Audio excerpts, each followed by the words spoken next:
Well, today the House is set to begin debate on the long-stalled $70 billion ICE and Border Patrol funding package. The Senate passing it last week following an 18-hour vote-a-rama featuring dozens of amendment votes.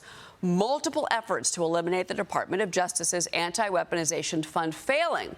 House Republicans reportedly eager to pass the package quickly as they shift their focus to a third reconciliation bill, a follow-up to last summer's One Big Beautiful Bill. I want to bring in Nebraska Senator Deb Fischer. Senator, good morning to you. I want to get your thoughts on what is now about to take place on the House side. Is this going to get to the president's desk this week? Well, I certainly hope so, Cheryl. It's good to be with you this morning. What we've seen in the Senate, of course, is total obstruction by the Democrats. They wouldn't fund ICE. They wouldn't fund our Border Patrol.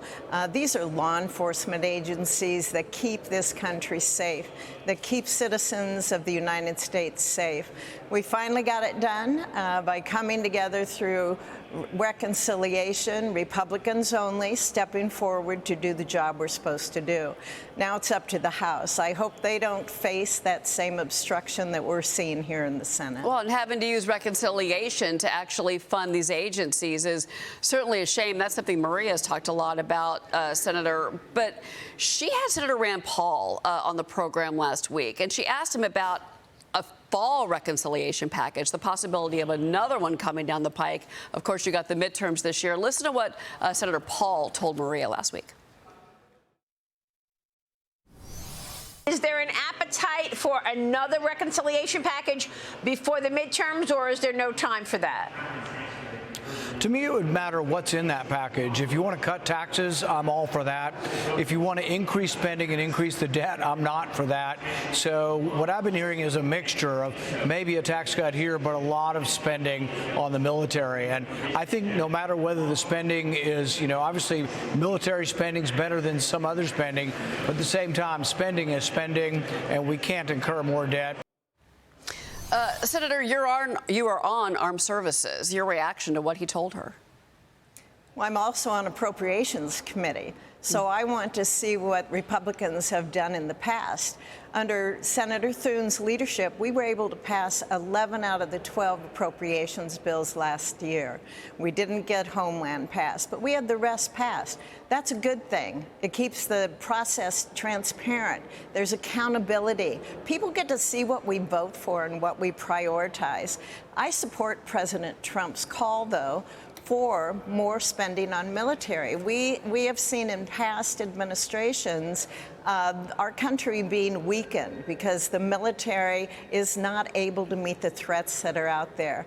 I go through a number of classified briefings every single week, and we understand the threats on armed services, so hopefully we're going to have a very strong markup this week of the NDAA, the National Defense Authorization Act, and then I hope we can also do our markups, be able to have those discussions and appropriations, fund what our military need, our all-volunteer military. We want to make sure they have the resources necessary in order to carry out their missions. So I do tend to support, obviously, the appropriations process. But if it's going to take reconciliation to get Democrats to wake up and start working with us to protect this country, then I will support reconciliation in the future in order to get it done. Even in the year ahead of the midterms? The calendar may not be your friend is the reason I asked that question.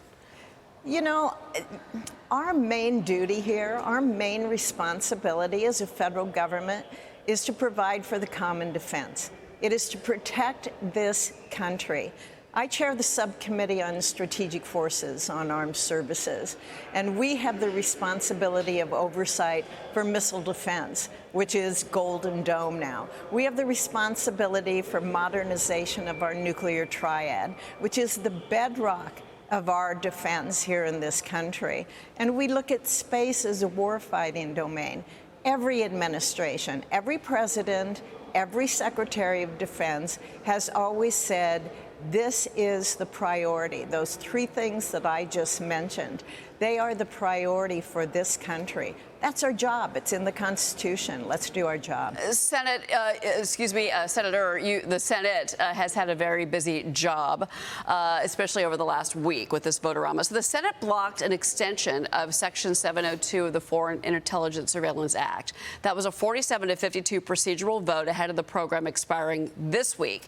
But a major point of contention was President Trump's appointment of Federal Housing Director Bill Pulte as acting director of national intelligence. Senate Democrats urging GOP leaders pressure the president into withdrawing that choice, threatening to tank reauthorizing FISA if the White House refuses. Democrats are arguing that Pulte does not have national security experience. President Trump says his work leading Fannie Mae and Freddie Mac is going to overlap with these new responsibilities. Senator, where do you stand on this, especially after watching that vote happen among you and your colleagues last week? Well, it's my understanding this is just a temporary fill-in. I want to make sure that this country is protected. I was extremely disappointed when we saw that vote. I left at 5 o'clock in the morning after the vote-a-rama. I voted for the extension on FISA to be able to have that extended 3 years. And then I get home here in Washington before flying to Nebraska and finding out it didn't pass. That puts our country at danger. That is a tool, a necessary tool. Again, that's been supported in a bipartisan manner.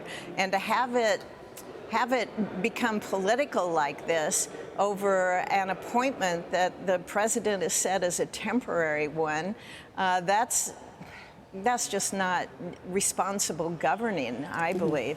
You know, we need to know the threats that are out there, and I'm just hopeful we can get it done now and not see something horrible take place here in the country because we weren't able to monitor the terrorists. Mm-hmm. You know, this is, of course, a year of elections, especially in California, what we're seeing. I want to get your thoughts ahead of the midterms because Californians are still wondering who's going to advance in two of their key primaries. The votes are still being counted nearly a week later. And in the race for Los Angeles mayor, Spencer Pratt has dropped to third place after a weekend of mail-in votes. And that puts Councilwoman Nithya Raman ahead currently by half a point.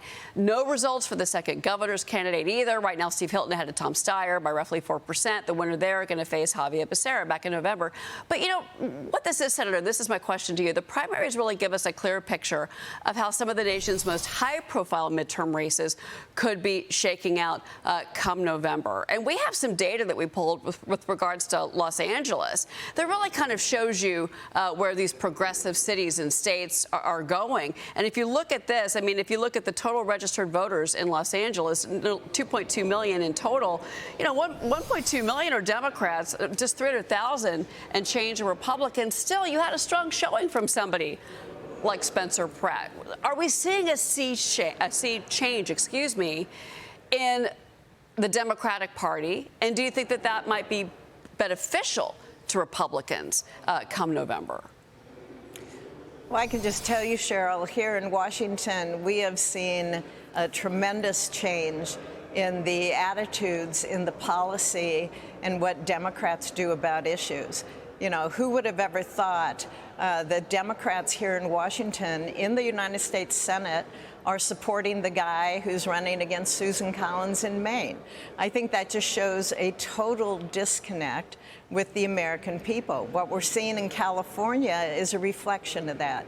And I think it shows that Americans want to be able to have rational, reasonable people represent them. And when you see this falling off the left cliff here in California, yeah, I certainly hope that Mr. Pratt is able to move ahead in that race. And I think a head-to-head in the governor's race in California, that would be fascinating to watch. And it would truly give the people of California a very clear choice.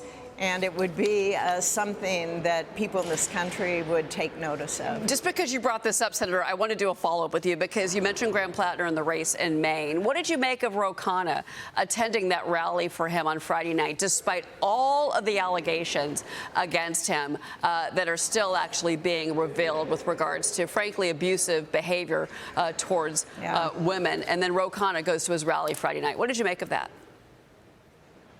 It was disgusting. I really couldn't believe it, that any Democrat would be there. And like I said, they're still supporting him, the Democrats here in the Senate. He's their guy. They're all in for him. You know, this is the party, and these are individuals that not that long ago said they were the party of women. They said that they would always listen to women.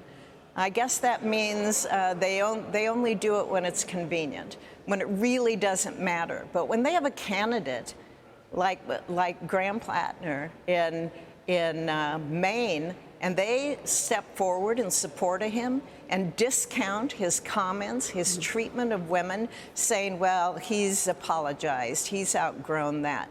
You know, I remember the Kavanaugh hearing, where there was no credible evidence. You had one person step forward, and to hear the accusations and the vitriol that came out then from Democrats, it's amazing. They've done it. They've done a 180. They are not the party of women. They are not the party who listens to credible evidence, and a number of women who step forward in their accusations about a guy who's got a Nazi tattoo on his chest. Senator Deb Fischer, it was great to have you on the program this morning. Thank you for joining us. We'll be right back, everybody. Thank you.